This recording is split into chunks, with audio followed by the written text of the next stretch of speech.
참 신실하시고 좋으신 하나님, 우리의 삶을 늘 붙잡아 주시고 예수님께로 인도해 주시는 주님을 찬양합니다. 하나님 아버지의 그 사랑을 우리가 기억하게 하여 주시고 우리 안에 계신 성령님을 쫓아 날마다 주님이 기뻐하시는 그 길로 걸어가게 하여 주시옵소서. 지혜와 계시의 영 성령님, 주님을 의지합니다. 우리의 눈을 열어주셔서 하나님의 뜻이 무엇인지 보게 하시고 하나님의 뜻을 쫓아 주님을 닮을 수 있도록 계속해서 바른 길로 인도하여 주시옵소서. 우리가 주님을 더욱 알길 원합니다. 예수님의 이름으로 기도합니다. 아멘. 오늘은 마태복음 주의 설교 18번째 시간인데요. 마태복음 17장 말씀 보겠습니다. 지난 시간에 마태복음 16장을 함께 살펴보았습니다. 16장에 어떤 내용이 있었어요? 예수님에 대한 소문과 그로 인한 갈등과 논쟁이 이스라엘 전체로 계속해서 더 많이, 더 넓게, 효과적으로 그렇게 들을 수 있도록 계속 퍼지는 거예요. 이제는 유대 종교 대표 세력인 바리새인과 사두개인들이 하나가 돼서 예수님을 대적하는 모습을 통해서 여러분과 제가 알 수 있었던 게 무엇입니까?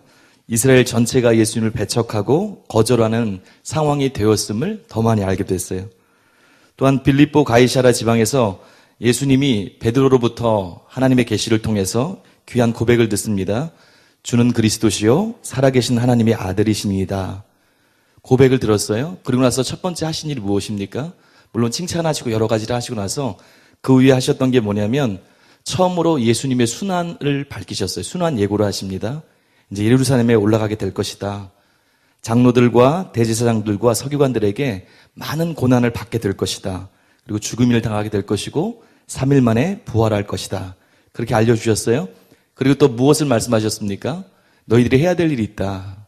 너희가 참 제자라면 누구든지 자기를 부인하고 자기 십자가를 지고 나를 끝까지 따라야 된다. 그걸 말씀해 주셨습니다. 특별히 21절에서 기억나는 것이 이때로부터 라는 구절이 있었어요. 기억나실지 모르겠어요. 마태복음에서는 그게 장치라고 그랬어요. 새로운 시작을 알리는 장치였어요. 마태복음 4장 17절에 있는 것처럼 새로운 시작을 알리는 장치입니다. 그래서 무엇을 나타내는 거예요? 이제는 예수님의 갈릴리 사역이 종결되는 거예요. 그리고 예수님의 고난과 대속을 향한 새로운 사역의 출발이 시작됨을 알려주고 있습니다. 정리했는데 이게 마태복음 16장에 지난주에 배웠던 함께 살펴봤던 내용입니다. 이제 계속해서 예수님의 고난과 대속을 향한 사역의 행보가 17장에서 계속 나타날 거예요. 여러분과 제가 먼저 1절부터 8절까지 함께 읽겠습니다. 1절부터 8절입니다. 시작. 엿새 후에 예수께서 베드로와 야고보와 그 형제 요한을 데리시고 따로 높은 산에 올라가셨더니 그들 앞에서 변형되사 그 얼굴이 해같이 빛나며 옷이 빛과 같이 휘어졌더라. 그때 모세와 엘리야가 예수와 더불어 말하는 것이 그들에게 보이거늘 베드로가 예수께 여쭈어 이르되 주여 우리가 여기 있는 것이 좋사오니 만일 주께서 원하시면 내가 여기서 초막셋을 짓되 하나는 주님을 위하여 하나는 모세를 위하여 하나는 엘리야를 위하여 하리이다. 말할 때 호련히 빛난 구름이 그들을 덮으며 구름 속에서 소리가 나서 이르시되 이는 내 사랑하는 아들이요 내 기뻐하는 자니 너희는 그의 말을 들으라 하시는지라. 제자들이 듣고 엎드려 심히 두려워하니 예수께서 나와 그들에게 손을 대시며 이르시되 일어나라 두려워하지 말라 하시니 제자들이 눈을 들고 보매 오직 예수 외에는 아무도 보이지 아니하더라. 아멘. 저는 제목을 예수님의 변화산 사건 그렇게 정했습니다. 아주 유명한 본문이죠. 변화산 사건에 대한 내용입니다. 1절에 보니까 엿새 후에 그렇게 시작되고 있어요. 언제로부터 엿새 후일까요? 가이사랴 빌립보에서 베드로의 고백을 듣고 예수님의 순환 예고 후에 엿새 후일 거예요. 그 후에 일어난 사건이라는 것을 명확히 알려주고 있어요. 왜 그러냐 하면 나중에 살펴보겠지만 이 사건이 언제 일어나는가 그것이 굉장히 중요한 열쇠와 같은 그런 역할을 합니다. 예수님께서 우리가 알듯이 12제자 중에서 특별히 중요한 일이 있을 때마다 데리고 다녔던 특별한 제자 3명 있었어요. 예전에 여러분도 얘기했죠. 베드로와 야고보와 요한. 중요한 일이 있으면 모르면 물론 무조건 베드로와 야고보와 요한 그러면 돼요. 그 세 제자를 데리고 높은 산에 올라갔습니다. 이 산이 어디일까요? 물론 아주 중요한 건 아니지만 전통적으로 볼 때는 많은 사람들이 볼 때 갈릴리 지역의 다볼산이라고 그랬어요. 그렇지만 다볼산이 아닙니다. 왜냐하면 실제로 그 당시 다볼산 정상에는 로마군 주둔 병력이 있었어요. 그러니까 그쪽으로 아마 안 올라가셨을 거예요. 어디가 더 가까울까요? 가이사랴 빌립보 지방에서 수킬로미터만 떨어진 그렇게 멀지 않은 곳에 높이 2800m 넘는 헐몬산 들어보셨을 거예요. 아마 그곳에서 일어났을 겁니다. 2절에서 보니까 그곳에서 예수님이 제자들 앞에서 변형대사 그 얼굴이 해같이 빛나고 옷이 빛과 같이 휘어지는 그런 놀라운 모습을 보이십니다. 여기 변형됐다고 나와 있어요. 메타모르포데라는 뜻인데요. 그런 단어인데요. 신약 성경에 다른 곳에도 나와요. 어디냐면 로마서 12장 2절. 너희는 이 세대를 본받지 말고 오직 마음을 새롭게 함으로 변화를 받아. 그 변화예요. 그게 뭐 얼굴색이 변하는 걸 얘기했을까요? 그런 거 아니잖아요. 또 어디 나와요? 고린도후서 3장 18절에 그와 같은 형상으로 변화하여 영광에서 영광으로 할 때. 무슨 변화예요? 단순한 겉모양의 변화가 아닙니다. 내면에서의 변화, 본질적인 변화, 영광스러운 변화를 가르치는 거예요. 너무 영광스럽게 바뀌었어요. 거기 보니까 그 얼굴이 해같이 빛나고 옷이 빛과 같이 이어졌더라. 저도 좀 보고 싶은데 성육신으로 오신 예수님 안에 감추어 있던 그런 예수님의 신성이 막 드러나고 있는 거예요. 제자들이 깜짝 놀랐을 거예요. 여러분 이 모습을 볼 때 구약에서 떠오르는 인물이 있죠. 누가 떠오르세요? 이 장면을 보면 모세가 떠오르죠.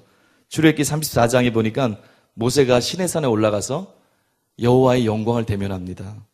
29절 30절 보니까 모세가 그 증거의 두 판을 모세의 손에 들고 시내산에서 내려오니 그 산에서 내려올 때 모세는 자기가 여호와와 말하였으므로 말미암아 얼굴 피부에 광채가 나나 깨닫지 못하였더라. 아론과 온 이스라엘 자손이 모세를 볼 때 모세의 얼굴 피부에 광채가 남을 보고 그에게 가까이 하기를 두려워하더니 하나님의 영광에 대면하고 머물러 있었더니 영광의 빛이 막 나는 거예요. 스스로 몰랐는데 아론과 주변의 사람들이 가까이 하기를 두려워했어요. 여러분 예수님의 광채가 이 정도였을까요? 그렇지 않았을 거예요. 예수님은 성경에 어떻게 표현합니까? 영광의 광채의 본질이신 분이에요. 본체이신 분이세요. 이것보다 훨씬 더 놀라운 영광의 빛이 나타났을 거예요. 이러한 변모를 통해서 계속 나타나는 게 뭐냐면 예수님의 신성에 대해서 계속 나타내 주시는 거예요. 3절에 보니까 그때의 제자들의 눈에 구약의 율법과 선지자를 대표하는 모세와 엘리야가 나타납니다. 나타나서 율법과 선지자들 모두가 내다보았던 성취하기 위해 오신 예수님과 함께 대화를 나눠요. 그 당시 사람들은 이런 이해가 있었다고 그래요. 신명기 18장 15절 또 말라기 4장 5절을 근거로 해서 모세와 엘리야가 예수님 시대에 돌아올 것이다. 그렇게 생각했다는 거예요. 말세가 되면 메시아가 올 때가 되면 모세와 엘리야가 돌아오게 될 것이다. 신명기 18장 15절 한번 같이 읽어볼까요? 시작. 내 하나님 여호와께서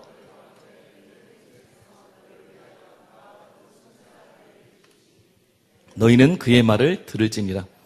누가 한 말입니까? 모세가 한 말이에요. 예언한 겁니다. 거기서 뭐라고 나왔죠? 내 형 중에서 너를 위한 나와 같은 선지자 하나를 일으키시니 이 말을 근거로 해서 모세 같은 이지만 모세가 올 것이다. 그렇게 생각했다고 그래요. 또 말라기 4장 5절 유명한 말씀이죠. 함께 읽겠습니다. 시작. 보라 여호와의 크고 두려운 날이 이르기 전에 내가 선지자. 그래서 예수님께서 변모하신 상황에서 이 두 인물이 출연했어요. 제자들이 어떤 생각을 했을까요? 그 약속이 지금 성취되고 있구나. 자신도 모르게 저절로 이렇게 생각을 했을 거예요. 그리고 이 너무나 영광스러운 장면을 보면서 베드로가 4절에서 이렇게 말하고 있습니다. 베드로가 예수께 여짜와 이르되 주여 우리가 여기 있는 것이 좋사오니 만일 주께서 원하시면 내가 여기서 초막셋을 짓되 하나는 주님을 위하여 하나는 모세를 위하여 하나는 엘리야를 위하여 하리이다. 병행구라고 그러죠. 같은 내용이 나와 있는 마가복음 9장에 보니까 베드로가 왜 이렇게 얘기했는지가 나와 있어요. 짐작해 볼 수 있는 상황이 있습니다. 거기 보니까 이는 그들이 몹시 무서워함으로 그가 무슨 말을 할지 알지 못함이더라. 지금 너무 정신이 없는 거예요. 너무 놀라운 광경을 지금 본 거예요. 그래서 자기도 모르게 이런 말들이 막 나오고 있는 거예요. 5절에 보니까 이때 하나님의 임재와 영광을 상징하는 빛난 구름이 그들을 덮으면서 그 속에서 하나님의 음성이 들립니다. 뭐라고 들려요? 이는 내 사랑하는 아들이요 내 기뻐하는 자니 너희는 그의 말을 들으라. 예전에 이 음성을 들은 적이 있죠? 언제 들었습니까? 마태복음 3장에서 예수님께서 요단강에서 세례를 받고 올라오실 때 하늘이 열리면서 성령이 비둘기같이 임하면서 하나님 아버지의 이 음성이 들렸어요. 여기 나와 있는 이는 내 사랑하는 아들이요. 이것이 무슨 뜻이라고 했습니까? 시편 2편 7절에 나온 말이라고 했어요. 내가 여호와의 명령을 전하노라. 여호와께서 내게 이르시되 너는 내 아들이라. 오늘 내가 너를 낳았도다. 대관십니다. 그리고 8절에 보면 그 열방을 구하라고 그랬어요. 예수님께서 만왕의 왕으로 이 땅에 왕으로 오신다는 뜻입니다. 하나님의 사랑하는 아들이라는 뜻도 있지만 그 속에는 예수님이 하나님이 사랑하시는 만왕의 왕이라는 뜻이 들어가 있는 거예요. 또 내 기뻐하는 자라고 그랬어요. 이사야 42장 1절에 나온 말씀이라고 그랬습니다. 내가 붙드는 나의 종 내 마음에 기뻐하는 자 곧 내가 택한 사람을 보라. 내가 나의 영을 그에게 주었은즉 그가 이방에 정의를 베풀리라. 이게 종의 노래라는 그런 이사야 42장이에요. 여기 누가 나왔습니까? 예수님을 메시아를 묘사하는데 우리를 구원하시기 위해서 오시는 고난받는 종으로 묘사하고 있어요. 그러니까 하나님께서 또 말씀하시는 거예요. 내 아들이고 기뻐하는 자다. 저가 만왕의 왕이고 너희를 구원하기 위해서 내가 보낸 고난의 종이다. 그렇게 말씀해주고 계신 거예요. 그러면서 너희는 그의 말을 들으라. 그렇게 말씀하셨어요. 좀 전에 저희가 신명기 18장 15절 읽었습니다. 거기 뭐라고 나와 있어요? 모세가 얘기한 거라고 그랬어요. 내 하나님 여호와께서 너희 가운데 내 형제 중에서 너를 위하여 나와 같은 선지자 하나를 일으키시리니 너희는 그의 말을 들을지니라. 이 말씀을 반영하고 있는 것으로 보여요. 무엇을 나타내고 있는 거예요? 하나님의 아들의 권위를 나타내주고 있어요. 하나님이 보낸 자요, 만왕의 왕이요, 고난의 종이요, 그리고 그가 진짜 하나님 보내신 메시아다. 권위를 지금 드러내주고 계십니다. 그래서 6절에서 8절 보니까 이 음성을 듣고 심히 두려워해서 엎드렸어요. 주님의 영광을 대면하면 다 엎드리잖아요. 엎드렸습니다. 근데 예수님께서 오셔서 두려움 가운데 있는 그들을 안심시키십니다. 그리고 그들을 일으키시니까 보니까 어떤 일이 있어요? 엘리야가 사라지고 모세가 사라졌어요. 예수님만 남아 계십니다. 변화사 사건을 쭉 요약했습니다. 그런데 그렇다면 이 변화산의 사건이 주는 의미가 무엇인지 여러분과 잠깐 생각해 보기를 원해요. 첫 번째로 어떤 거냐면 십자가로 향하시는 예수님께 새 힘을 주시고 사명을 감당하도록 돕기 위한 사건이에요. 이제 십자가에 대한 구체적인 예고를 합니다. 조금 있으면 또 예고해요. 그 예수님께 새 힘을 주고 사명을 감당하도록 돕기 위한 사건이에요. 동시에 앞으로 예수님께서 가실 사명의 길을 다시금 확정하는 시간이에요. 누가복음 9장 31절 병행구에 보니까 영광 중에 나타나사 장차 예수께서 예루살렘에서 별세하실 것을 말할세. 모세와 엘리야가 와서 무슨 얘기를 했어요? 앞으로 예루살렘에 올라가셔 십자가를 지실 거에 대해서 같이 쭉 나눴어요. 그것이 예수님의 사명인 거 예수님이 알고 계시지만 새 힘도 두시고 다시 그것에 대해서 확정하면서 얘기했습니다. 그러나 이것이 예수님만을 위한 그런 변화산 사건이 아니었어요. 이것은 또한 가이사랴 빌립보에서 있었던 예수님의 고난과 죽음과 부활에 대한 예고를 듣고 제자들이 혼란했어요. 낙심했습니다. 그 제자들에게 주는 메시지와 같았어요. 지금 대표로 새 제자지만 예수님께서 영광스럽게 변모하는 모습을 봤어요. 신적 모습을 봤습니다. 이것을 통해서 무엇을 알 수 있어요? 깨달을 수 있어요? 앞으로 예수님께서 말씀하신 대로 고난을 받고 십자가에 돌아가실 거예요. 그렇지만 그것이 끝이 아니다 그러는 거예요. 그런 일이 실제 있을 것이다. 그러나 그것만이 예고된 그 일이 있겠지만 그 일이 끝이 아니다. 그 후에 그것과 비교할 수 없는 영광스러운 부활과 승리가 너에게 기다리고 있을 것이다. 그것을 나타내주고 있어요. 그것을 또 어떻게 알 수 있어요? 첫 번째와 두 번째 순환 예고, 조금 있으면 두 번째 순환 예고가 있습니다. 첫 번째와 두 번째 순환 예고 사이에 이게 딱 들어가는 거예요. 너희는 낙심하지 말라. 십자가가 있지만 부활의 영광이 있을 것이다. 제자들에게 큰 용기와 위안을 주고 있습니다. 또 어떤 것을 보여주고 있어요? 변화 사건을 통해서 하나님의 선언을 통해서 예수님께서 모세와 엘리야와 비교할 수 없는 만왕의 왕이신 하나님의 아들 메시아로서의 권위를 가지신 분이심을 나타내주고 있습니다. 예수님께서 하나님의 아들로서 계시의 총체시고 완성이신 분이세요. 그것을 변화사 사건을 통해서 보여주고 있습니다. 여기서 여러분과 제가 잠깐 생각해 볼 것이 있어요. 우리가 알듯이 예수님의 제자로서 주님 말씀대로 자기를 부인하고 자기 십자가를 지고 주님을 쫓는 자입니다. 여러분과 저는. 그런데 만약에 우리 삶에 이게 없다면 어떤 신앙 모습이에요? 자기중심적이고 기복적인 종교심에 불과할 거예요. 그런데 또한 주님을 잘 쫓기 위해서 주님을 위해서 고난도 감수해야 되지만 또 생각해 봐야 될 것이 고난만 있는 게 아니에요. 거기에 무엇이 있습니까? 변화산의 체험처럼 삶 속에서 살아계시고 전능하신 그 하나님과의 체험이 우리 삶에 필요한 거예요. 영광스러운 경험이 있어야 되는 거예요. 믿음 안에서의 승리의 체험이 함께 있어야 되는 거예요. 이게 없으면 뭐가 됩니까? 기독교가 그냥 고행의 종교가 돼버리는 거예요. 신학자 보네퍼 여러분 들어보셨을 거예요. 보네퍼가 이런 유명한 말을 했습니다. 고난의 길 없는 종교적 체험은 환상일 뿐이며 종교적 체험 없는 고난의 길은 희망 없는 슬픈 순례일 뿐이다. 고난의 길 없는 종교적 체험은 환상일 뿐이다. 예수님을 따르는데 제자로서 주님을 쫓기 위해서 고난받는 것 마땅한 것이다. 그게 없다면 그냥 환상적인 네 마음대로 생각하는 환상에 불과할 것이다. 그러나 만약에 종교적 체험 없는 고난의 길만 있다면 희망 없는 슬픈 순례일 뿐이다. 그러나 그냥 그 가운데서 하나님이 함께 하시는 성령으로 함께 하시는 그 영광된 승리하는 그 체험이 없다면 그런 신앙은 희망 없는 슬픈 순례일 뿐이다. 기독교는 어떤 신앙입니까? 십자가와 부활이 있는 거예요. 우리 삶에도 마찬가지예요. 둘 다 있어야 되는 거예요. 우리 삶 가운데 십자가와 주 안에서 영광스러운 체험이 있어야 되는 거예요. 주님과 동행한다면 이 두 가지가 주님의 제자라면 반드시 있어야 되는 거예요. 주님과 동행하면서 임재 가운데 천국을 맛보면서 살아가는 길이 동시에 있어야 되는 거예요. 사도 바울의 삶에 이게 그대로 있었습니다. 그렇죠? 예수님을 따르기 위해서 모든 것을 배설물같이 버렸어요. 핍박도 많이 받았습니다.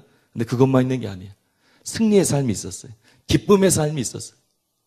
그를 통해서 하나님 나라가 확장하는 것들, 천국의 임재를 경험했어요. 감옥에서도 찬양할 수밖에 없었어요. 고린도후서 6장 9에서 10절 말씀 보면 자신에 대해서 또 넓게 얘기하면 믿는 자들에 대해서 믿는 자가 어떤 사람인지 사도 바울이 고백한 게 있습니다. 여러분과 제 삶에 이런 삶이 있어야 돼요. 9절 10절 함께 한번 읽어보겠습니다. 천천히 내용을 생각하면서요. 시작. 무명한 자 같으나 유명한 자여, 죽은 자 같으나 보라 우리가 살아있고, 징계를 받는 자 같으나 죽임을 당하지 아니하고, 근심하는 자 같으나 항상 기뻐하고, 가난한 자 같으나 많은 사람을 부유하게 하고, 아무것도 없는 자 같으나 모든 것을. 이것이 진정한 신앙생활입니다. 이런 신앙생활 있길 바랍니다. 십자가뿐만 아니라 부활이 있는, 고난도 달게지지만 그 가운데 주님의 영광을 경험하는 그런 놀라운 신앙생활 되시기 바랍니다. 이제 9절에서 13절 함께 읽겠습니다. 9절에서 13절입니다. 같이 읽겠습니다. 시작. 그들이 산에서 내려올 때 예수께서 명하여 이르시되 인자가 죽은 자 가운데서 살아나기 전에는 아무에게도 이르지 말라 하시니, 제자들이 물어 이르되 그러면 어찌하여 서기관들이 엘리야가 먼저 와야 하리라 하나이까? 예수께서 대답하여 이르시되 엘리야가 과연 먼저 와서 모든 일을 회복하리라. 내가 너희에게 말하노니 엘리야가 이미 왔으되 사람들이 알지 못하고 임의로 대우하였도다. 인자도 그와 같이 그들에게 고난을 받으리라 하시고, 그제서야 제자들이 예수께서 말씀하신 것이 세례 요한인 줄을 깨달으니라. 아멘. 엘리야와 세례 요한, 그렇게 단락의 제목을 제가 정했습니다. 9절에 보니까 예수님께서 하나님에서 내려오실 때 제자들에게 또 하신 말씀이 있어요. 세 제자들에게 뭐라고 그랬어요? 그들이 본 것을 부활 전까지 아무에게 이르지 말라고 또 다시 항부령을 날입니다. 이런 비슷한 말씀을 지금 5번째, 마태복음 쭉 보면 5번째 하고 있어요. 왜 그러는지 여러분 아실 거예요. 이제 배웠어요. 무리들이 정치적인 메시아를 꿈꾸고 있었어요. 그런데 이 얘기를 하면 구약에 있는 그것이 이루어지는구나 라고 사람들이 그런 무드와 그런 바람이 막 일어나는 거예요. 그럼 어떤 일이 있어요? 십자가를 향해 가시는 예수님의 여정이 방해가 되는 거예요. 그래서 예수님 말씀하시는 거예요. 부활 이후에, 십자가를 지고 부활을 경험한 이후에 이것이 전부 다 드러났을 때 그때야 너희 경험한 것을 얘기하여라. 이때 10절에 보니까 제자들이 예수님께 질문을 드립니다. 제자들이 물어 이르되 그러면 어찌하여 서기관들이 엘리야가 먼저 와야 하리라 하나이까? 좀 전에 저희들이 봤어요. 제자들을 비롯해서 그 당시 유대인들이 어떤 생각을 갖고 있었다고요? 메시아가 오기 전에 엘리야가 와서 회복하는 사건이 있을 것이다. 말라기 예언을 근거로 했어요. 좀 전에 저희가 말라기 4장 5절만 읽었는데 6절까지 한번 읽어보겠습니다. 5절 6절입니다. 같이 읽겠습니다. 시작. 보라 여호와의 크고 두려운 날이 이기 전에 내가 선지자 엘리야를 너희에게 보내리니 그가 아버지의 마음을 자녀에게로 돌이키게 하고 자녀들의 마음을 그들의 아버지에게로 돌이키게 하리라. 돌이키지 아니하면 두렵건대 내가 와서 저주로 그 땅을 칠까 하노라 하시니라. 이렇게 질문하는 거예요. 이걸 근거로 하는 거예요. 예수님이 오시기 그때 전에, 메시아가 오기 그때 전에 선지자 엘리야가 와서 회복한다는 이 말씀이 있지 그대로 이루어질 거 아니야. 그래서 이렇게 생각했습니다. 속으로. 예수님이 메시아라면 엘리야가 먼저 왔어야 하는데 좀 전에 엘리야가 나타났는데 그러면 엘리야가 예수님 이후에 나타난 거 아닌가? 그렇지 않습니까? 먼저 와서 회복하고 메시아가 와야 되는데 예수님이 먼저 왔잖아요. 벌써 사역을 3년 이상 하신 시간이거든요. 그리고 지금 엘리야가 딱 나타났잖아요. 저게 뭐지? 그러면 좀 전에 나타난 엘리야는 어떻게 된 거야? 진짜야 아니야? 어떻게 된 거야? 헷갈리는 거예요.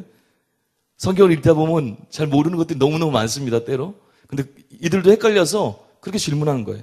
분명히 명확하게 말라기서에 나와 있는데 도대체 이게 뭐야? 이 질문에 대해서 예수님께서 11절, 12절에 대답하시죠. 결국 뭐라고 대답하는 거예요? 먼저 그들의 기대가 성경적으로 문제가 없는 바른 것임을 말씀드려요. 너네 생각이 옳다. 말라기에 있는 그것을 믿는 거 그게 옳은 생각이다. 엘리야가 과연 먼저 와서 모든 일을 회복하리라 이렇게 말씀하시잖아요. 그게 옳은 생각 맞다. 그러나 엘리야가 오는 사건은 앞으로 있을 미래적인 사건도 그리고 좀 전에 보았던 변화산의 엘리야의 출현도 아니다. 이미 엘리야가 나왔는데 누구냐면 세례 요한이 엘리야의 능력과 심령으로 와서 예수님이 오실 길을 예비하는 사역을 했고 사람들이 세례 요한을 거절한 것을 통해서 뒤에 보면 또한 메시아 예수님에 대해서도 앞으로 거절할 것을 보여주는 전조라고 그러잖아요. 예표 같은 그 역할도 다 했다. 이에 13절에 보니까 제자들이 그제서야 그가 세례 요한을 말하는 것임을 이해하게 됩니다. 뭐라고 나타내고 있는 거예요? 예수님께서 엘리야의 출현을 예언한 구약의 예언을 성취한 메시아라고 또 말씀하고 있는 거예요. 또한 예수님의 길은 세례 요한이 겪었던 것처럼 고난의 길을 피할 수 없는 그 길을 가시는 필연적인 길이라는 것을 또 알려주고 있는 거예요. 여러분과 제가 잠깐 적용할 게 있습니다. 제자들이 예수님의 말씀을 너무 잘 읽는 것 같아요. 건망증이 심한 것 같아요. 떡만 잊어버리고 오병이어 7병이어 사건만 잊어버리고 염려하고 두려워했던 게 아니에요. 세례 요한에 대해서도 이미 예수님이 말씀하셨습니다. 여러분도 전혀 처음 듣는 표정을 지시는데 마태복음 11장 예전에 제가 말씀 나눌 때 마태복음 11장에서 예수님께서 10절과 14절에서 그가 올 엘리야라고 분명히 말씀해 주셨어요. 제자들한테. 한번 읽어볼까요? 마태복음 11장 10절하고 14절 우리 두 구절 읽겠습니다. 시작. 기록된 바 보라 내가 내 사자를 내 앞에 보내노니 그가 내 길을 내 앞에 준비하리라 하신 것이 이 사람에 대해 말씀이니라. 만일 너희가 즐겨받을진대 오리라 한 엘리야가 곧 이 사람이니라. 예수님이 이미 다 가르쳐 주셨어요. 제자들이 완전히 잊어버린 거예요. 두 번에 걸쳐서 정확히 설명해 주셨는데 제자들이 처음 전혀 몰랐던 것처럼 그렇게 또 질문한 거예요. 여러분과 저도 때로 듣는 것 따로 사는 것 따로일 때가 있습니다. 들은 진리를 심령에 새기고 붙들고 나아가야 되는 거예요. 우리가 배웠던 것들, 주님 말씀하신 것들, 그것이 우리의 심령에 새겨져야 됩니다. 여기 또 생각해 볼 것 중에 하나가 제자들의 모습 속에서 알 수 있는 것처럼 여러분과 제가 여러 번 반복해 말씀드리지만 항상 진리 앞에서 성령님 앞에서 겸손해야 함을 다시금 생각하게 합니다. 안다고 아는 게 아니에요. 진정으로 지혜로운 사람의 특징이 무엇입니까? 하나님 없이면 자기가 아무것도 아닌 걸 아는 거예요. 자기의 부족함을 아는 거예요. 내가 분석하고 공부하고 판단하지만 그것이 얼마나 제한적인 걸 아는 거예요. 무엇을 배웠든지 얼마나 알게 되었든지 그래서 주님 의지하고 진리 앞에서 겸손하고 성령님을 의뢰하는 거예요. 얼마나 성경을 알았든지. 그러기 시작할 때 더욱더 주님 뜻대로 나갈 수 있는 겁니다. 여러분과 저도 이런 삶을 구했으면 좋겠습니다. 성령님 앞에 겸손하고 주님을 갈망하면서 배울수록 진리를 알수록 계속해서 주님을 의지하게 되는, 주님이 기뻐하시는 그런 삶으로 나아가시길 바랍니다. 이제 세 번째 단락으로 들어가겠는데요. 14절부터 20절입니다. 14절부터 20절인데요. 함께 천천히 읽겠습니다. 시작. 무리에게 이르되 한 사람이 예수께 와서 꿇어 엎드려 이르되 주여 내 아들을 불쌍히 여기소서. 그가 간질로 심히 고생하여 자주 불에도 넘어지며 물에도 넘어지는지라. 내가 주의 제자들에게 데리고 왔으나 능히 고치지 못하더이다. 예수께서 대답하여 이르시되 믿음이 없고 패악한 세대여, 내가 얼마나 너희와 함께 있으며 얼마나 너희에게 참으리요. 그를 이리로 데려오라 하시니라. 이에 예수께서 꾸짖으시니 귀신이 나가고 아이가 그때부터 나으니라. 이때 제자들이 조용히 예수께 나와 이르되 우리는 어찌하여 쫓아내지 못하였나이까. 이르시되 너희 믿음이 작은 까닭이니라. 진실로 너희에게 이르노니 만일 너희에게 믿음이 겨자씨 하나만큼만 있어도 이 산을 명하여 여기서 저기로 옮겨지라 하면 옮겨질 것이요 또 너희가 못할 것이 없으리라. 아멘. 제가 믿음이 없고 패역한 세대여, 그렇게 제목을 정했습니다. 우리가 알듯이 예수님께서 산에서 내려오셨을 때 무리를 보셨어요. 누가복음인가요? 거기 보면 하루가 지났다고 나와 있어요. 그 영광된 체험이 굉장히 길었던 것 같아요. 아니면 올라가고 내려오는 여정이 길었는지 모르지만요. 산에서 내려오실 때 무리를 보셨습니다. 그 중에 한 사람이 예수님께 와서 무릎을 꿇습니다. 누구냐면 간질 증상으로 인해서 심히 고생하고 때로는 물과 불에 막 뛰어드는, 생명이 위험하게 되는 위기에 놓인 그 아들을 둔 아버지였어요. 그리고 예수님께 고쳐달라고 부탁드립니다. 그러면서 예수님께 그렇게 고자질해요. 어떻게 보면. 어떻게 하냐면 예수님과 세제자들이 산에 올라가셨을 때 이 불쌍한 아들을 데리고 제가 왔는데 여기 9명의 주님의 제자들 있지 않습니까? 그런데 그들이 조금 한 번 하고 그만두지 않았을 거예요. 여러 번 시도했을 수도 있어요. 그런데 고치지 못했습니다. 그렇게 얘기합니다. 이때 예수님께서 그걸 들으세요. 그리고서는 굉장히 마음에 아파하십니다. 책망하세요. 뭐라고 책망하세요? 우리 17절 읽었지만 한 번 더 한번 같이 읽겠습니다. 시작. 예수께서 대답하여 이르시되 믿음이 없고 패역한 세대여, 내가 얼마나 너희와 함께 있으며 얼마나 너희에게 참으리요. 그를 이리로 데려오라 하시니라. 믿음이 없고 그랬어요. 아피스토스라는 말인데요. 적은 믿음을 얘기하는 게 아니에요. 믿음이 진짜 없는 거예요. 믿지 않는, 불신의 이런 뜻이에요. 지금 누구한테 얘기하고 있어요? 세대여 하니까 주변에 있는 사람 함께 얘기하는 것 같아요. 근데 실제적으로 이 대상, 첫 번째 대상은 제자들입니다. 9명한테 얘기하고 있는 거예요. 이 불신의 세대여, 패역한, 굽게 하다, 그르치다의 완료 수동형이에요. 완료 수동형이 뭐냐면 지속된다는 거예요. 지금 그릇된 삶이 계속 지속되는 거예요. 제자들을 향해서 주님이 이 믿음이 없고 삐뚤어진 세대여 라고 책망하시는 거예요. 왜 책망하십니다? 왜 책망하십니까? 제자들이 이미 우리가 알듯이 마태복음 10장에서 치유와 축사의 권능을 예수님으로부터 받았어요. 그리고 실제로 사역도 했습니다. 1절에 보니까 예수께서 그의 12제자를 부르사 더러운 귀신들을 쫓아내며 모든 병과 모든 약한 것을 고치는 권능을 주시니라. 8절에 병든 자를 고치며 죽은 자를 살리며 나병 환자를 깨끗하게 하며 귀신을 쫓아내되 너희가 거저받았으니 거저주어라. 마땅히 고쳐줘야 되는 거예요. 이제 예수님께서 그들을 3년이나 함께 하시면서 가르치셨어요. 권능을 주셨어요. 본도 보이셨어요. 근데 지금 또다시 불신앙으로 넘어진 거예요. 18절에서 예수님께서 꾸짖으시니 귀신이 떠나가고 아이가 즉시 치료를 받았습니다. 질병의 원인이 여러 가지 있어요. 우리가 알듯이 스스로 잘 관리 못해서 자연 법칙을 어기고 막 함부로 써서 질병에 걸립니다. 그러면 또 여러 가지 병균이 침입할 수도 있어요. 여기는 어떤 경우였습니까? 악한 귀신에 의해서 그 영향으로 몸도 아프게 된 거예요. 질병으로 연결된 거예요. 그래서 귀신을 쫓았던 겁니다. 이후에 제자들이 예수님께 조용히 나와서 자신들이 쫓아내지 못했던 이유를 여쭈자 예수님께서 20절에 이렇게 말씀하세요. 이르시되 너희 믿음이 작은 까닭이니라. 저는 이 본문을 볼 때마다 진짜 남일 같지 않아요. 치유사역 받으러 이렇게 오시는 분들이 있습니다. 그러면 이제 주님을 바라보고 나아갑니다. 그런데 이런 부담들이 지금은 거의 많이 없어졌어요. 근데 초기에는 더 많이 있었습니다. 여기 주님 뭐라고 말씀하세요? 그 이유를 믿음이 작은 까닭이라.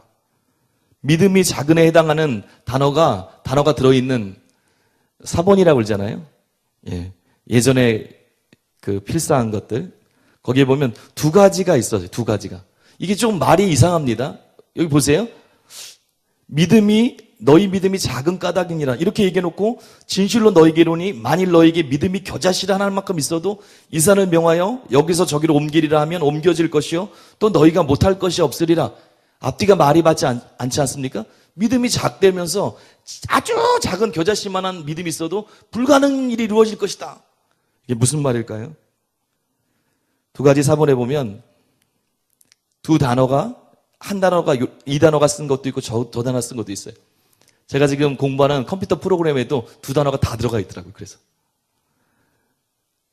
올리고 피스토스라는 게 있어요. 이건 믿음이 진짜 부족하다는 뜻이에요. 이거는 이 단어만 주로 써있던 게 아닙니다.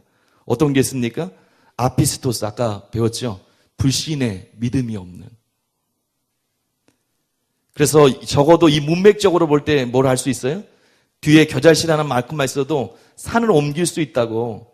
가장 힘든 일, 상상하기 힘들 일도 행할 것이라고. 믿음의 대상인 하나님이 그런 분이시라고. 바른 믿음으로 연결될 때. 그렇게 말씀을 한 걸로 볼 때 여기서 문맥상 또 이 단어상을 봤을 때 불신이 맞을 거예요. 그 전에도 그랬고. 누가복음에도 보면 이 불신의 세대요. 주님이 그러셨어요. 왜 그렇습니까? 너희가 믿지 않아서 그렇다. 그렇게 말씀하고 계신 거예요. 예수님의 순환과 십자가를 목전에 둔 시점에서 제자들에게 가장 필요한 것이 무엇입니까? 바른 믿음을 갖고 있는 거예요. 근데 제자들이 그 믿음이 흔들렸다는 거예요. 아마도 이 세 공간복음에 있는 것들을 다 봤어요? 왜 그랬을까 봤을 때 제자들이 예수님과 핵심 세 제자가 없는 상황에서 많은 무리에게 둘러싸여 서기관도 있었어요. 그러니까 불신앙적 공격하는 어떻게 하나 보자 막 이런 상황에 몰렸던 것 같아요. 그리고 어떤 거였습니까? 심하게 귀신에게 억압받는 21절이 비어있잖아요. 네, 마가복음에 보면 뭐라고 나왔습니까? 주님이 이런 유는 기도와 금식 외에는 그렇게 표현하고 있잖아요. 21절은 마태복음은 거기가 어떤 데는 있고 없고 그래서 거기 빠져버린 거예요. 근데 그 상황을 종합해 볼 때 저희가 상상할 수가 있는 거예요. 정말로 심한 상태에 귀신 들려서 그런 외적인 모습을 하고 있는 아이가 온 거예요. 쉽지 않은. 예수님도 안 계세요.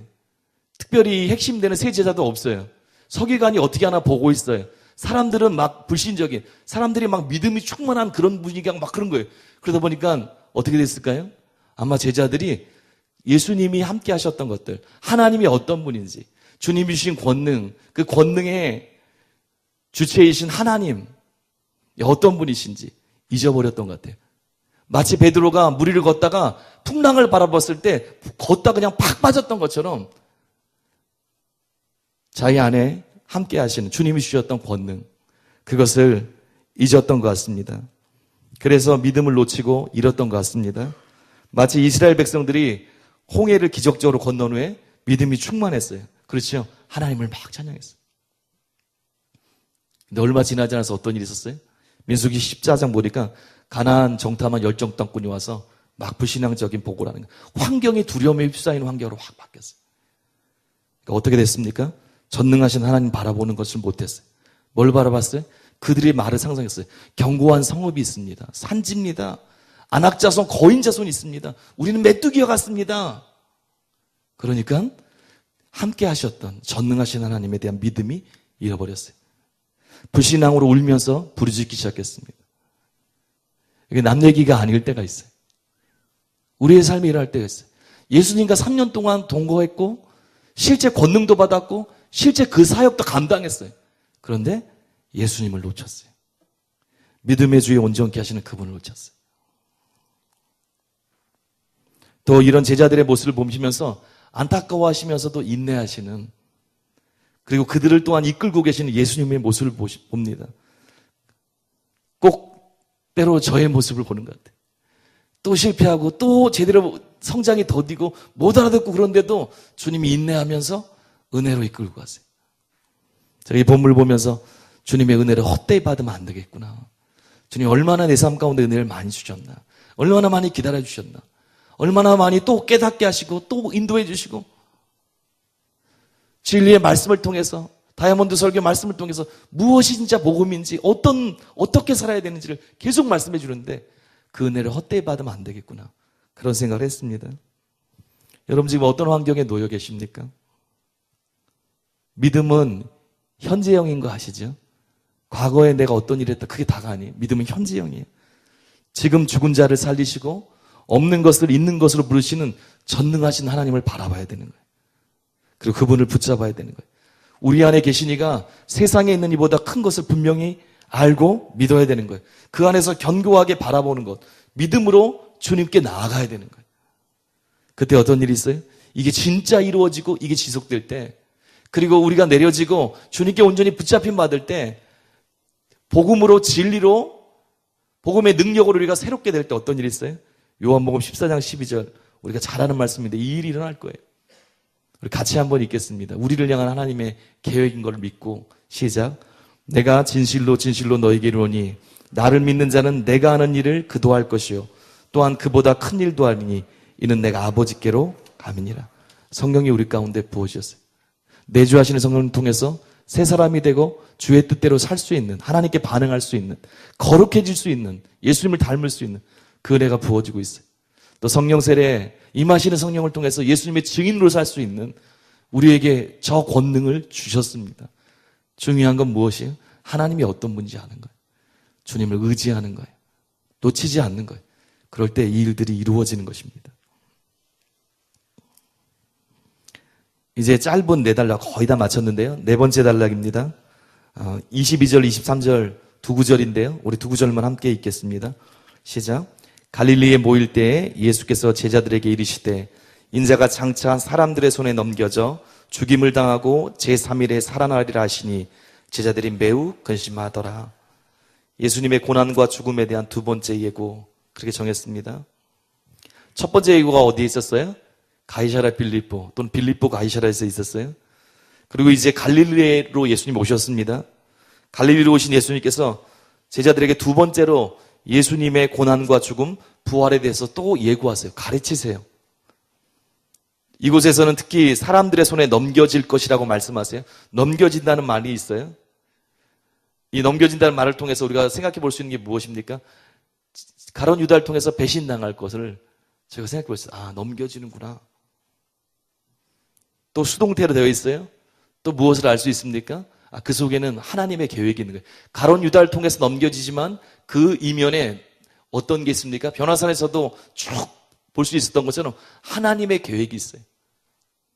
로마서 8장 32절에 있는 것처럼 자기 아들을 아끼지 아니하시고 우리 모든 사람을 위하여 내주시니가, 같은 말이에요. 내주시니가 어찌 그 아들과 함께 모든 것을 우리에게 주시지 아니하겠느냐. 그것이 하나님의 계획입니다. 또 23절 보면 첫 번째 예교 때도 베드로가 하나님의 뜻, 예수님의 사명을 이해 못하고 인간적인 생각으로 막아섰죠. 그래서 사단아 물러가라. 아주 끔찍한 소리를 들었습니다. 이제 두 번째 예고를 하는데도 제자들의 반응이 어떻습니까? 여기 뭐라고 나왔어요? 매우 근심하니라. 하나님의 계획과 의도를 아직도 이해 못해요. 이 제자들 대부분이 전부였을 것 같아요, 분위기상. 이 여기저기 상황을 봤을 때. 베드로와 요한과 야고보는 거기서 아니다 하고 분위기를 잡고 있어야 되는데 영광의 변화선을 봤는데도 같이 휩쓸렸던 것 같아요. 십자가에 대한 이해 없이 영광만을 구하니까 그것이 제자도가 아니라고 그랬습니다. 제자들에게 당연히 고난이 따르는 거예요. 그런데 두 번째 이것을 말씀하고 있는데 이것을 이해하지 못하고 슬퍼하고 있어요.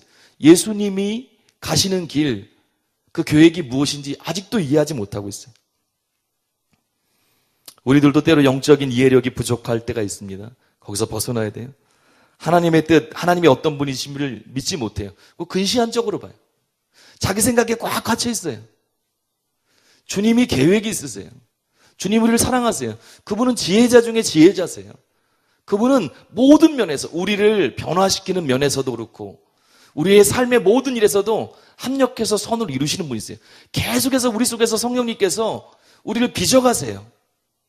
우리의 삶의 모든 것을 때로 우리가 기뻐하지 않는 일조차도 실패같이 보이는, 주님을 정말 따라갔는데 실패하고 한계를 느끼는 그 경험 통해서도 주님은 계획이 있으세요. 어떻게 낙심하지 않을 수 있습니까? 어떻게 주님의 길과 주님과 보조를 맞춰갈 수 있어요? 근시한 적에서 벗어나야 되는 거예요. 예수님을 신뢰하고 그분의 시야를 가져야 되는 거예요. 불신앙과 염려에서 벗어나야 되는 거예요. 그럴 때 주님과 함께 주님의 길을 기쁨으로 갈 수가 있는 거예요. 우리 마지막 단락인데요. 24절에서 27절 마지막 단락입니다. 여러분과 제가 함께 읽겠습니다. 시작. 가버나움에 이르니 반세계를 받는 사들이 베드로에게 나와 이르되 너희 선생은 반세계를 내지 아니하느냐. 이르되 내신다 하고 집에 들어가니 예수께서 먼저 이르시되 시몬아 내 생각은 어떠하냐. 세상 임금들이 누구에게 관세와 국세를 받느냐. 자기 아들에게냐 타인에게냐. 베드로가 이르되 타인에게니이다. 예수께서 이르시되 그렇다면 아들들은 세를 면하리라. 그러나 우리가 그들이 실족하지 않게 하기 위하여 내가 바다에 가서 낚시를 던져 먼저 오르는 고기를 가져 입을 열면 돈 한 세계를 얻을 것이니 가져다가 나와 너를 위하여 주라 하시니라. 예, 성전세에 관한 질문, 대화 그렇게 정했습니다. 예수님께서 가버나움에 이르셨어요. 선교 센터 같은 곳이에요. 누구의 집이 있냐면 베드로의 집이 있었습니다. 베드로의 장모의 병도 고쳤어요. 이곳에서요. 고쳐주셨어요. 아마 베드로의 집에 머무신 것 같아요. 그때 누가 찾아합니까? 예수님이 유명했을 거예요. 성전세를 받는 자가 와서 베드로에게 예수님에 대해서 물어요. 너희 선생이 성전세를 낼 것이냐? 베드로가 낸다. 평소 때 내셨던 것 같아요. 아니면 좀 기분이 안 좋아서 낸다 그랬는지 모르겠어요. 일단 둘 다 할 것 같기도 한데요. 낸다 그랬어요. 그리고 나서 질문 대화가 이어집니다. 성전세는 그 당시 로마가 지배하고 있었어요. 그 로마는 상품에 세금이 매겨진 것이 있었고 인두세라고 있었습니다. 근데 이것은 다른 거예요. 성전세는 성전 제사 제도를 유지하기 위해서 매년마다 유대인 성인 남자 20살 이상이 반세계를 내는 거예요.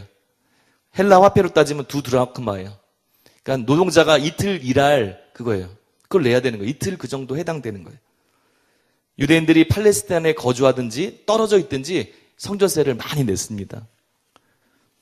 그런데 이러한 대화를 아시고 예수님께서 집에 들어가서 시몬에게 이렇게 묻습니다. 시몬아 내 생각은 어떠하냐? 세상 임금들이 누구에게 관세와 국세를 받느냐? 자기 아들들에게냐? 타인에게냐? 그 당시 임금들과 권력자들이 자신의 아들들에게 세금을 받지 않고 면제했습니다. 그렇지만 타인들에게 받았습니다. 그러니까 베드로가 당연히 타인입니다. 그렇게 대답했어요. 26절 후반 부분에서 예수님께서 그렇다면 아들들은 세를 면하리라. 무슨 말씀을 하고 있는 거예요? 성전세는 무슨 세입니까? 하나님 아버지를 섬기려고 내는 세예요. 제사드리고 예배하려고. 그렇죠? 근데 하나님의 아들이 누구세요? 예수님이세요. 하나님의 아들, 왕 대신 하나님의 아들이신 예수님이 성전세를 내야 됩니까? 안 내도 되는 거예요. 근데 여기 누구도 내지 말라고 그랬어요? 아들들 그랬어요. 예수님을 통해서 진정한 이스라엘 된 예수님의 제자들도 성전세에서 자유로워지는 거예요, 사실은. 그냥 세금이 아닙니다. 세금 안 내도 되겠구나. 그런 거 아닙니다. 여기 성전세였어요. 이를 통해서 예수님이 누구신지 자신의 신분을 드러내 주시는 거예요. 이 모든, 예수님 참 지혜로우신 것 같아요. 모든 생활 속에서 일어나는 일들 통해서 제자들에게 아주 지혜롭게 가르치고 있어요. 예수님이 누구신지에 대해서 계속해서 여러 각도로 깨닫게 하는 거예요. 이런 대화로 끝났으면 상황상 어떻게 해야 됩니까? 그러니 우리는 안 내도 된다. 라고 결론해야 돼. 맞아요. 예수님이 뭐라고 말씀하세요? 도리어 27절에서요. 그러나 우리가 그들이 실족하지 않게 하기 위하여 내가 바다에 가서 낚시를 던져 먼저 오르는 고기를 가져 입을 열면 돈 한 세계를 얻을 것이니 가져다가 나와 너를 위하여 주라 하시니라. 여기 예수님의 어떤 삶의 그런 원칙들이 있어요. 어떤 원칙이 있습니까? 예수님은요, 진리나 사명에 대해서는 목숨을 걸고 타협하지 않으셨어요. 우리도 배워야 되는 거예요. 진리나 사명에 대한 것들, 그거는 내 목이 달아나도 타협하면 안 되는 거예요. 절대로 물러나지 않았어요. 근데 여기 비본질적인 것들, 대해서는 무모하게 대립하거나 또 문제를 일으키지 않으셨어요. 이게 지혜인 거예요.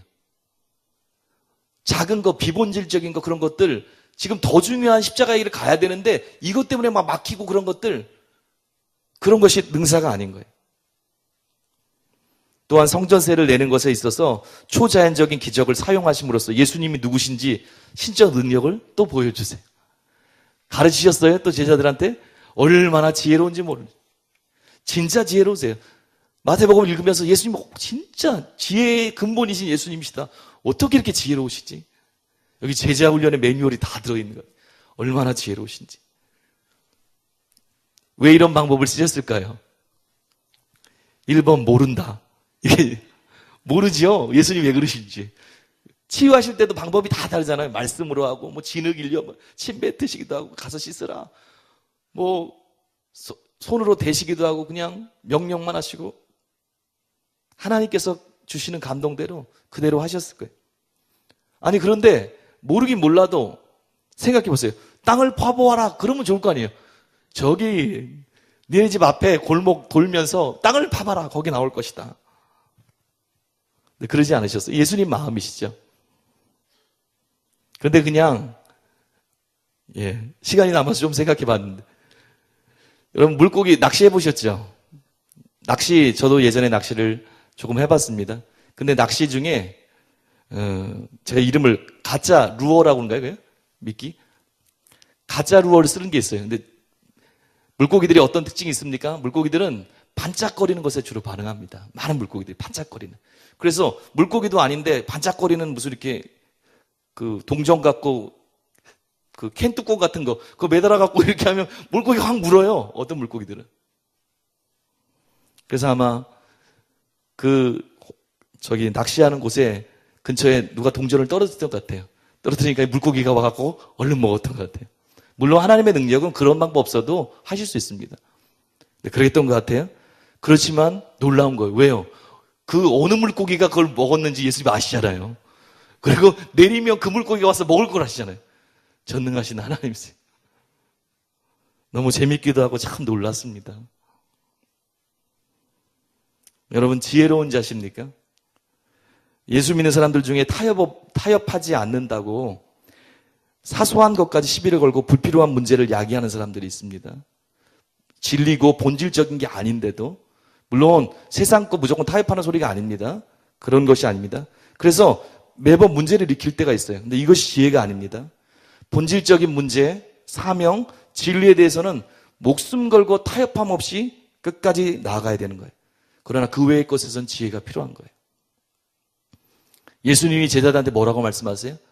전도하러 막 보내면서 너희를 받아들이거나 받아들이지 않거나 어느 골 가서 너희들 받아들이지 않으면 가서 데모하고 힘들고 너희가 끝까지 받아들일 때까지 막 목을 잡고 흔들라 그러지 않으셨어요? 뭐라고 그랬어요? 떠나라 그랬어요. 물론 시기적인 게 있어요. 여러 가지 있어요. 예수님이 뭐라고 말씀하세요? 마태복음 10장 16절입니다. 여러분과 제가 함께 읽겠습니다. 마태복음 10장 16절 시작. 보라 내가 너희를 보냄이 양을 이리 가운데로 보낸 것 같도다. 그러므로 너희는 뱀같이 지혜롭고 비둘기같이 순결하라. 여러분과 저도 이렇게 살아야 됩니다. 뱀같이 지혜롭고 비둘기같이 순결해야 되는 거예요. 오늘 말씀 마치면서 기도 제목 몇 가지 적용을 나누고요. 함께 기도하는 시간 갖습니다. 오늘 예수님의 여정을 통해서 예수님의 여정 가운데 고난과 영광이 함께 있는 것을 봤어요. 이게 여러분과 저의 신앙 여정이 되어야 됩니다. 주님을 사랑함으로 내 자신을 부인하고 나의 십자가를 지고 고난의 길을 기쁨으로 갈 수 있는 우리들이 되어야 됩니다. 그런데 몸이 건조한 게 아니에요. 그 가운데 성령님과 동행하는 거예요. 주님의 임재 가운데 거하는 거예요. 그분의 권능을 믿는 거예요. 삶 가운데 하나님의 영광, 하나님의 역사가 드러나는 것들, 그것을 실제적으로 경험하며 살아야 되는 거예요. 이 두 가지가 함께 가야 됩니다. 그리고 참 믿음을 가지고 하나님을 알므로 환경에 따라 요동하는 삶이 아니라 견고해져서 하나님께 믿음으로 나아가는, 그래서 제자들 같이 주님의 마음을 안타깝게 하는 게 아니라 주님의 마음을 시원케 해드리는 우리들이 되어야 됩니다. 여러분 주변에 어떤 환경이 지금 막 재정적인 걸 수도 있고 어떤 상황적일 수도 있고 자식의 문제일 수도 있고 여러 가지가 있을 수 있어요. 어떤 환경이 여러분을 두르고 있는지 모르겠습니다. 어떻게 해야 돼요? 예수님께 고정해야 되는 거예요. 우리 안에 계신 성령님, 우리에게 부어주신 성령님, 죽은 자를 살리시고 없는 것을 있는 것 같이 부르시는 우리 전능하신 하나님 아버지, 변함없으신 그분, 신실하신 그분, 그분을 아브라함처럼 믿음으로 바라봐야 돼요. 그래서 주님을 신뢰함으로 환경 가운데 주님이 기뻐하시는 대로 반응하시길 바랍니다. 그리고 어떻게 해야 돼요? 시간이 가면 갈수록 더 겸손함으로 주님 의지해야 돼요. 우리의 지혜 아무것도 아닙니다. 우리의 시각 아무것도 아닙니다. 우리가 알고 있는 것, 안 중요한 건 아니지만 그게 전부가 아닙니다. 매일 배워야 되고, 매일 주님을 의지해야 되고, 매일 성령을 쫓아 살아야 됩니다. 주님 나라 갈 때까지. 그것이 지혜입니다. 그리고 주님 말씀하셨던 것처럼 주님 내가 뱀같이 지혜롭고 비둘기같이 순결한 삶을 사셨던 주님을 닮기 원합니다. 주님 이 땅에 보여주셨던 모든 삶의 면에서 내가 성령을 쫓아 삶을 통해서 진리의 말씀을 알을 통해서 그분의 음성의 귀를 기름을 통해서 그분의 시각과 심령을 가짐을 통해서 주님 내가 점점 주님을 닮기 원합니다. 주님 오늘도 은혜를 부어주셔서 승리하게 하여 주시옵소서. 주님을 닮게 하소서. 그렇게 기도하시는 우리들 되길 바랍니다. 우리 기도하겠습니다. 좋으신 하나님 아버지, 예수님이 가신 그 길을 우리도 걷길 원합니다. 하나님의 뜻을 성취하기 위해서 나의 아버지의 뜻을 행하는 것이 나의 양식이라고 말씀하셨던 예수님, 자신의 뜻을 관철하는 것이 아니라 아버지의 뜻을 향해서 십자가의 길을 걸어가셨던 예수님, 그 가운데 하나님과 동행하며 주님과 그 하나님의 영광을 거하셨던 예수님, 우리도 그 길을 걷길 원합니다. 주님, 우리의 시각을 고쳐주시옵소서. 우리의 좁은 시각이 주님을 알므로 새로워지길 원합니다. 우리의 좁은 판단력과 우리의 좁은 마음이 주님의 만지심으로 새로워지길 원합니다. 주님, 우리를 변화시켜 주시옵소서. 불신앙이 아니라 주님을 바라봤다고도 요동치는 파도를 보고 많은 사람들을 보고 환경의 어려움을 보고 다시 환경을 보고 내 자신을 보고 낙심하고 주저앉는 것이 아니라 믿음의 주에 온전케 하시는 주님을 바라보고 변함없이 전능하신 하나님을 바라보고 내 속에 예수님을 죽음에서 부활케 하신 부활의 영 성령님이 계시는 걸 믿고 믿음으로 걸어가게 하여 주시옵소서. 주님, 예수님 닮길 원합니다. 지혜의 근본이신 주님을 경외합니다. 주님, 뱀처럼 지혜롭고 비둘기처럼 순결한 삶을 살 수 있도록 우리를 인도하여 주시옵소서. 오늘도 주님을 더 알길 원합니다. 주님 함께하여 주시옵소서. 이곳에 임재하여 주시옵소서. 예수님의 이름으로 기도합니다. 아멘.